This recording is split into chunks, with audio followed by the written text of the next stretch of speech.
Fiberglass chairs are very popular and customizable to fit all needs. Chair can be configured with a choice of 4 bases, a 4-legged, stacking base, wooden dowel legs, or a rocker. This tutorial will walk you through the steps to develop and fabricate your own fiberglass shell chair. We will take you through the process of making a mold, pouring fiberglass on top of this form and finishing the fiberglass once it has set. This lecture introduces different aspects of fiberglass furniture with special emphasis on chairs. The ability to defy elements of nature and retain its original beauty has made fiberglass furniture a favorite choice for patio sets, pool loungers, and garden chairs. As the 1970s progressed, advancements in technology and manufacturing techniques expanded the range of possibilities with fiberglass. This material has been marked as the lumber of future.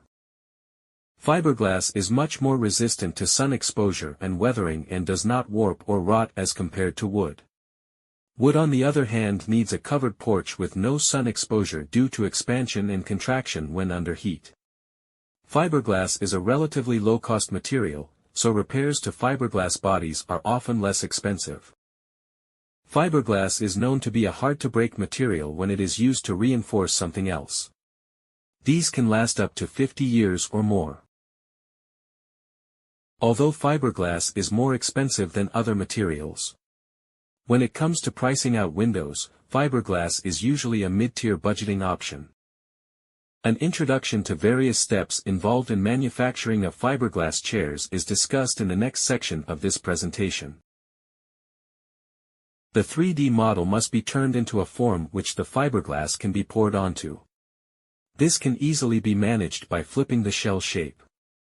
Slice this model into sections.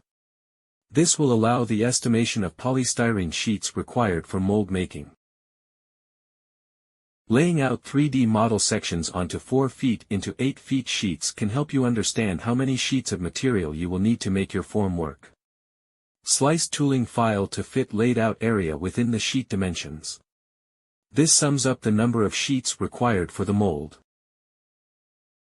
Be sure to add tabs in your TE&MC software. This is an option in most tools, as this will keep the pieces in place while they are being cut. Consult your shop supervisor to be sure everything is in proper working order. If CNC has a vacuum bed, then turn on the suction. If software does not label slices, just take a marker and label each piece so that it is easier to remember later on. Mold making is shown in pictures on the screen. This can be tricky if you have a lot of sections, but if you mark the pieces as mentioned in the previous steps, the numbers will help guide you. Adhesive may eat away polystyrene. You can sometimes limit this effect by spraying the adhesive from farther away. Lay even coats of plaster on tooling, allowing plaster to thoroughly dry between coats. Apply single coat of finish wax after drying of plaster. Ensure the finish wax coats thoroughly and is evenly covered in plaster. Release agent must be applied with care, so that the final product does not get damaged while removing it from the mold. As release agents are toxic, so should be used with care. Chairs can be manufactured through prepreg or wet layup procedure, which are described in next 2 slides. Prepreg is made up of mat of woven reinforcement with resin impregnated between the fibers. The quantity of resin is precise so that each layer of the lamination can provide optimum performance. This reduces weight and increases the strength of the product. Begin by covering the formwork with synthetic fiberglass. Both the top and bottom layers should be covered in the synthetic fiberglass in order to minimize the need for sanding in post-production. After mixing resin and hardener, pour the mixture onto the veil-covered formwork. Use fiberglass roller to evenly spread the epoxy resin. The fiberglass should now be evenly saturated with epoxy resin. Use the rollers with moderate pressure to bind layers.